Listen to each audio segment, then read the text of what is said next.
18 साल से यहां बीजेपी की सरकार है और आपने अपनी आंखों से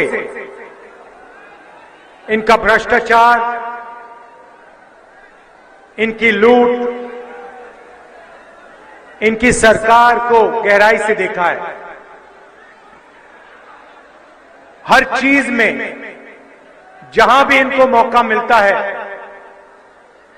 ये पैसा बनाना शुरू कर देते हैं। पता नहीं आपने, ये इनका मंत्री है, इनके बेटे का वीडियो देखा?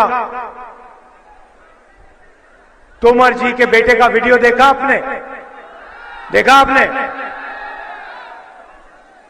सबके सामने वीडियो कॉल पर बिना छुपाए, बिना डरे मध्य प्रदेश के किसान, मजदूर, गरीब युवाओं का पैसा आंख के सामने, सबके सामने चोरी कर रहा है। भाइयों और बहनों, तोमर जी के बेटे पर नरेंद्र मोदी ने कार्रवाई की, सीबीआई लगाई, ईडी लगाई, इनकम टैक्स डिपार्टमेंट लगाया। यहां पे 50% कमीशन सरकार चल रही है। महाकाल कॉरिडोर में चोरी की, व्यापम में 1 करोड़ युवाओं को नुकसान किया, 40 लोग मर गए, कोई इंक्वायरी नहीं। पटवारी एग्जाम स्कैंडल में कोई इंक्वायरी नहीं। एमबीबीएस सीट बिकती है, कोई इंक्वायरी नहीं। आपका पैसा जाता है सबके सामने, एक के बाद एक, एक के बाद एक मंत्री, उनके परिवार, उनके बेटे भ्रष्टाचार करते हैं, कोई कार्रवाई नहीं होती। यहां मैंने सुना है आदिवासी वर्ग के लोग हैं। भाइयों और बहनों, हम आपको आदिवासी कहते हैं, बीजेपी के लोग आपको वनवासी कहते हैं।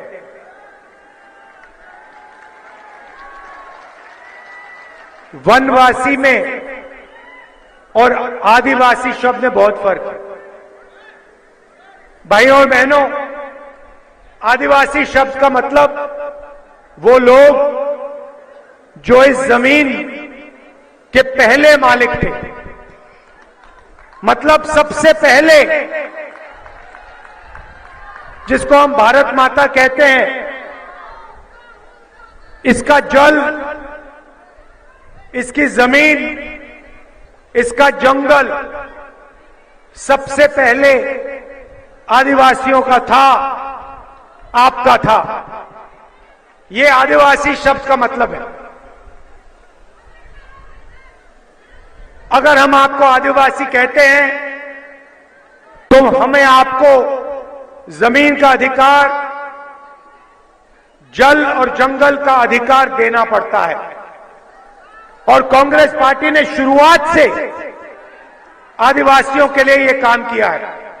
हमारी सरकार थी, हम पैसा कानून लाए, जमीन अधिग्रहण बिल लाए, मनरेगा कानून लाए, भोजन का अधिकार का कानून लाए, क्योंकि हम इस बात को मानते हैं कि आदिवासी लोग हिंदुस्तान के पहले और असली मालिक थे।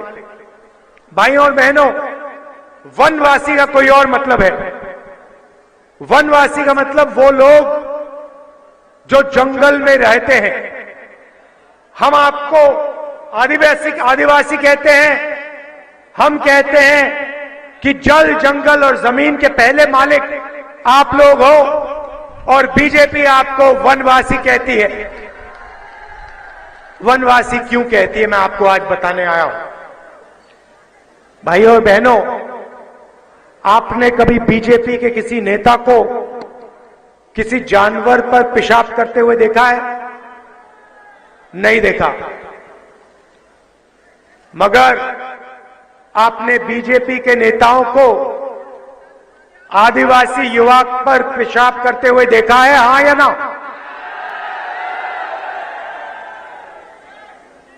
यह है वनवासी शब्द के पीछे सोच।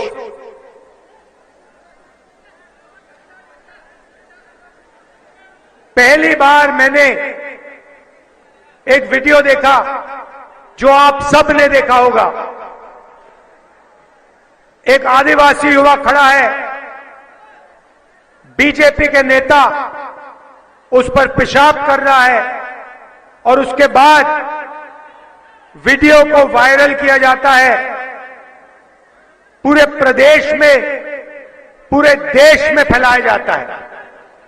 ये बीजेपी की सोच है। ये वनवासी शब्द के पीछे सोच है। वनवासी का मतलब आदिवासियों को कोई अधिकार ना मिलना चाहिए।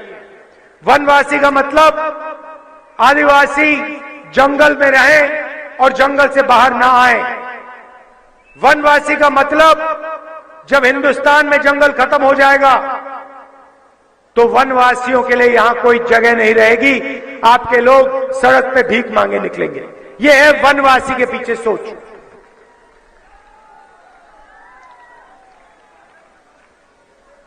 तो जब ये आपको वनवासी कहते हैं, आप इनसे कहिए कि हमारा नाम आदिवासी है, बदतमीजी मत कीजिए, हमें वनवासी मत कहिए। हम आदिवासी हैं और आदिवासी रहेंगे। हमारे हक हैं, जल जंगल जमीन का हक है, हमें वो हक चाहिए।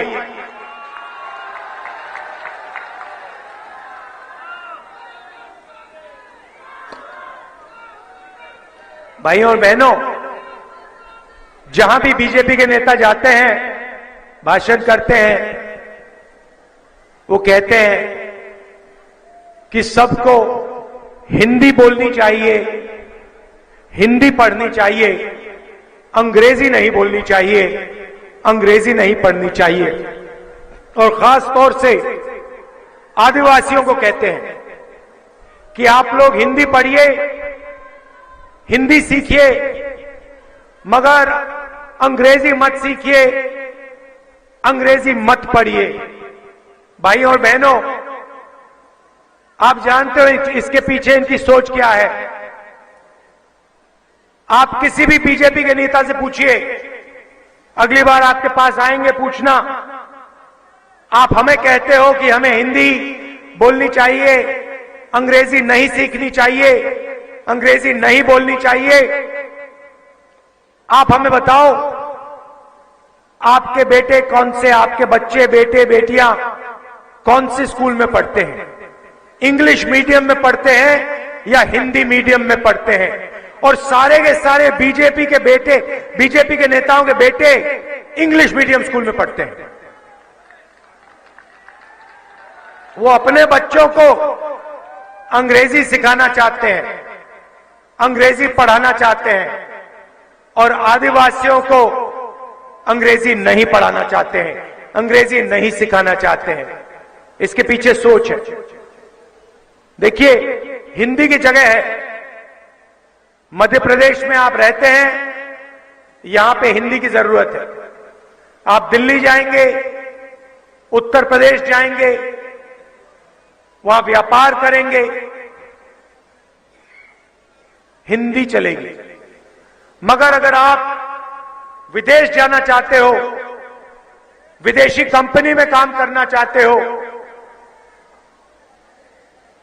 कॉल सेंटर में काम करना चाहते हो, इंजीनियर बनना चाहते हो, डॉक्टर बनना चाहते हो, तो अंग्रेजी से ज्यादा फायदा होगा। क्यों? क्योंकि आप अंग्रेजी लेकर पूरी दुनिया में बातचीत कर सकते हो, पूरी दुनिया में व्यापार कर सकते हो, पूरी दुनिया में जा सकते हो। तो कांग्रेस पार्टी के सब नेता कहते हैं, आदिवासियों से कहते हैं,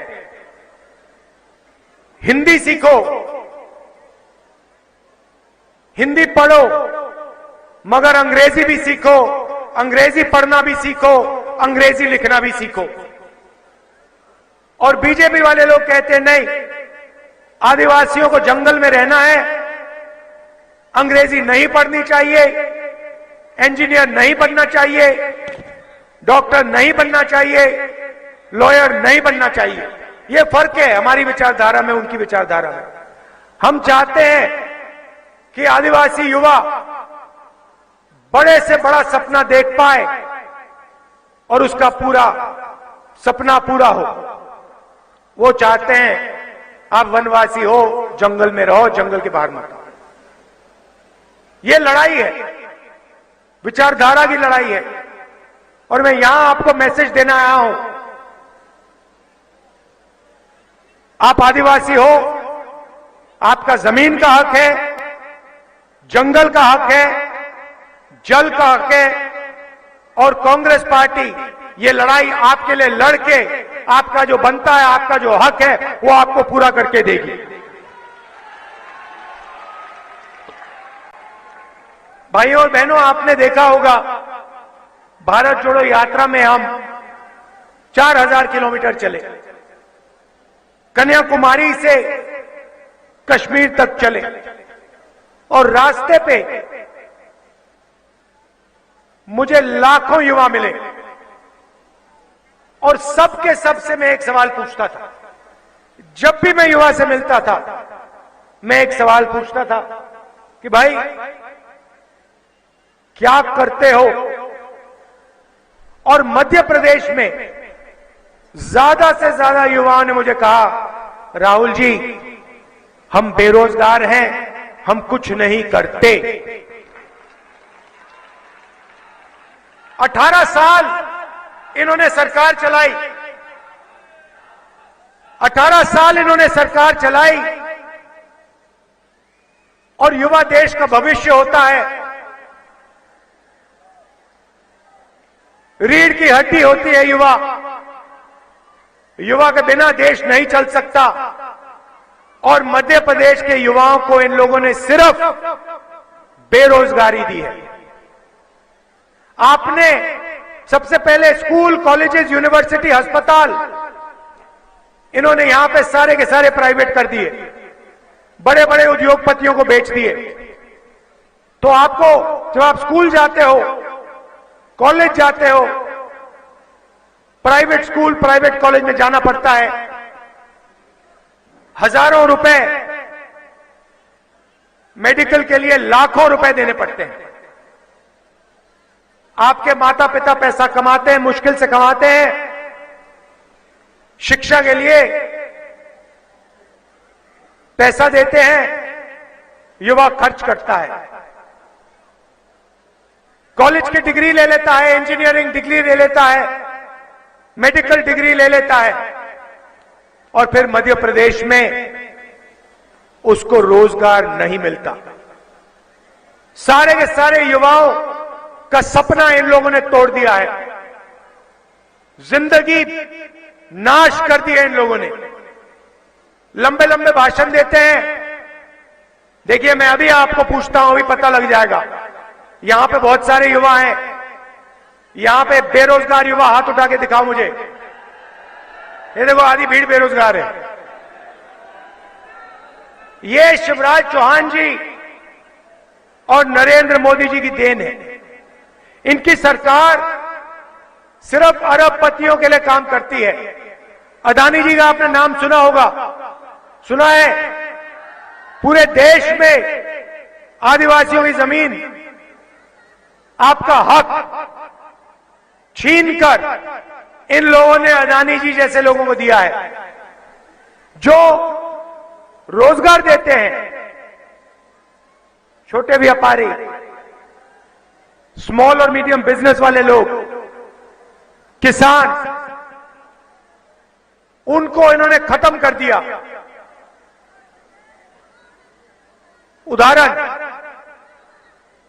भाइयों और बहनों, यहां पे बहुत सारे किसान बैठे हैं, छोटे व्यापारी, दुकानदार बैठे हैं। जीएसटी से आपको फायदा हुआ, नुकसान? एक व्यक्ति नहीं मिलेगा इस भीड़ में, एक व्यक्ति नहीं मिलेगा मध्य प्रदेश में, एक व्यक्ति नहीं मिलेगा जिसको जीएसटी से या नोटबंदी से फायदा हुआ होगा। उसके बाद ये किसान बिल लाए, वो किसान बिल नहीं थे, वो किसान को मारने के हथियार थे। अच्छा हुआ कि सारे के सारे किसान खड़े हो गए, कांग्रेस पार्टी खड़ी हो गई और हमने किसान बिल को रद्द करवा दिया, वापस लौटा दिया। तो ये किसान से पैसा लेते हैं, मजदूरों से पैसा लेते हैं, गरीबों से पैसा लेते हैं और अरबपतियों को पैसा दे देते हैं। हमारा काम दूसरा है। हम किसानों को, मजदूरों को, छोटे व्यापारियों को मदद करते हैं, उनकी जेब में पैसा डालते हैं, उनका कर्जा माफ करते हैं, उनकी रक्षा करते हैं। भाइयों और बहनों, यहां गैस सिलेंडर कितने का है? आपको याद है, यूपीए की सरकार थी, 400 रुपए का सिलेंडर था। नरेंद्र मोदी जी भाषण में कहते थे सिलेंडर 400 रुपए का हो गया, आज 1200 रुपए का हो गया। किसी भी भाषण में नरेंद्र मोदी नहीं कहते भैया 1200 रुपए का सिलेंडर है। 1200 का है ना? चुनाव के बाद कांग्रेस पार्टी की सरकार आ रही है, 500 का हो जाएगा। ले हमारी जो यहां महिलाएं आई हैं, बहनें आई हैं, माताएं आई हैं, ये हम आपके लिए काम कर रहे हैं। आज आप 1200 रुपए का सिलेंडर खरीदते हो, कुछ ही दिन में आपके 700 रुपए बचेंगे, 500 रुपए का सिलेंडर आप खरीदेंगे। क्यों? हम आपके जेब में, गरीबों के जेब में, महिलाओं को हम पैसा देना चाहते हैं, आपके बैंक अकाउंट पे पैसा डालना चाहते हैं। भाइयों और बहनों, पिछली बार कांग्रेस पार्टी चुनाव जीती थी, हम चुनाव हारे नहीं थे, हम चुनाव जीते थे। आपने पूरा समर्थन किया, आपने कांग्रेस पार्टी को यहां चुनाव जिताया था। आपकी जो सरकार थी, जिसने किसानों का कर्जा माफ किया था, जैसे ही हम आए थे हमने कहा था हम किसानों का कर्जा माफ करने जा रहे हैं, और हमने 27 लाख लोगों का कर्जा माफ किया था। 100 यूनिट बिजली हम 100 रुपए के लिए देते थे। ओबीसी रिजर्वेशन हमने 27% किया था। उस सरकार को बीजेपी ने आपकी आंखों के सामने पैसा देकर, खरीदकर, आपके आंखों के सामने से उसको छीना।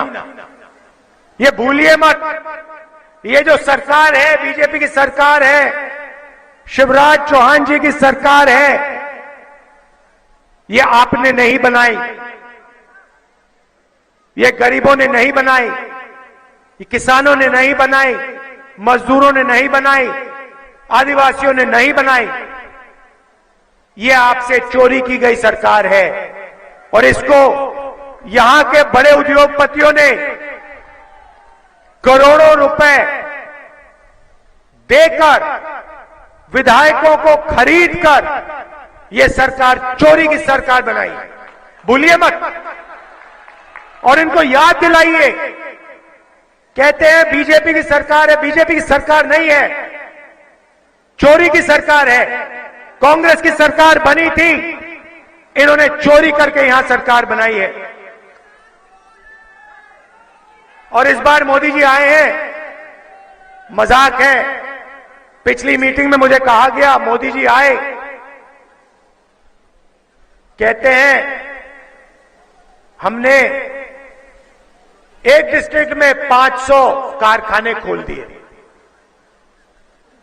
मध्य प्रदेश में एक कारखाना इन्होंने नहीं खोला।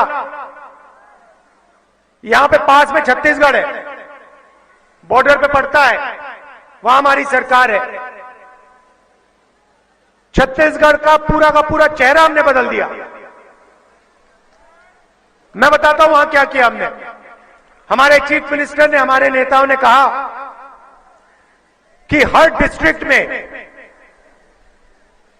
जो भी वहां पे उगाते हैं, कहीं आम उगाते हैं, कहीं इमली, जो भी डिस्ट्रिक्ट में उगता है, उसके लिए डिस्ट्रिक्ट में ही एक फूड प्रोसेसिंग का यूनिट लगेगा।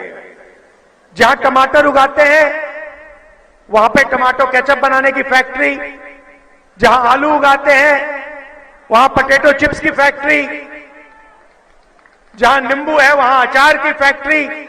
हमने पूरे प्रदेश में जाल बिछा दिया है।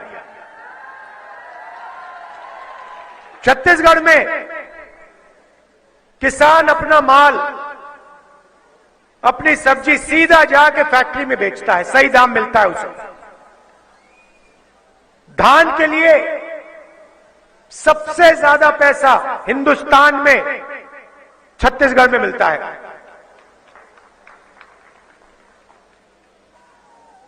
₹3,200 प्रति क्विंटल धान के लिए छत्तीसगढ़ के किसान को मिलता है।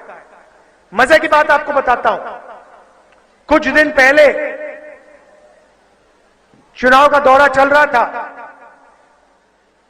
वहां मेरी किसानों से बात हुई।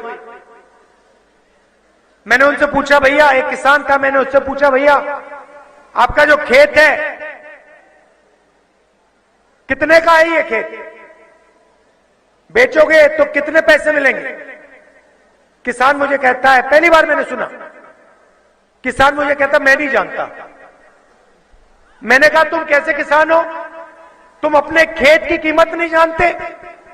कहता है, राहुल जी हमें यहां पे ₹3,200 मिलता है धान के लिए। मैं इस खेत को कभी बेचने वाला नहीं हूं, जिंदगी भर नहीं बेचूंगा इस खेत को, ये मेरी मां है। छत्तीसगढ़ की सरकार ने मुझे इतना पैसा दिया,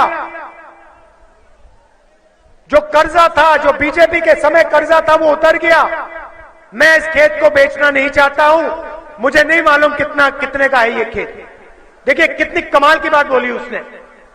यहां पे आपके किसान कर्जे के नीचे दबे हुए हैं।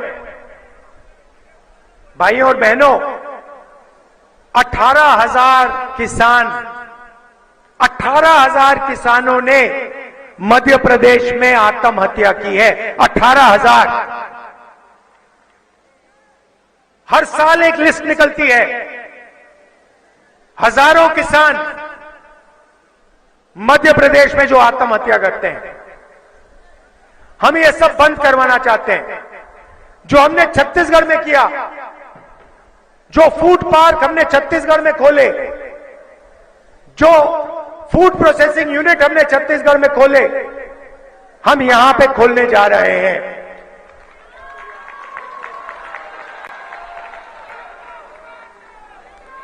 और सुन लीजिए, मोदी जी आके कहते हैं, वायदे कर जाते हैं, 15 लाख रुपए बैंक अकाउंट में डाल दूंगा। सच था झूठ था? नोटबंदी से काला धन मिट जाएगा, सच था झूठ था? तो वो झूठ बोलते हैं। हम यहां झूठ बोलने नहीं आए। जो हम स्टेट से कहते हैं हम कर देते हैं। पिछली बार हमने कहा था कर्जा माफ होगा, कर्जा माफ हुआ। इस बार हम कह रहे हैं 2 लाख रुपए से कम जिनका कर्जा है वो माफ होगा, कांग्रेस पार्टी की सरकार करेगी।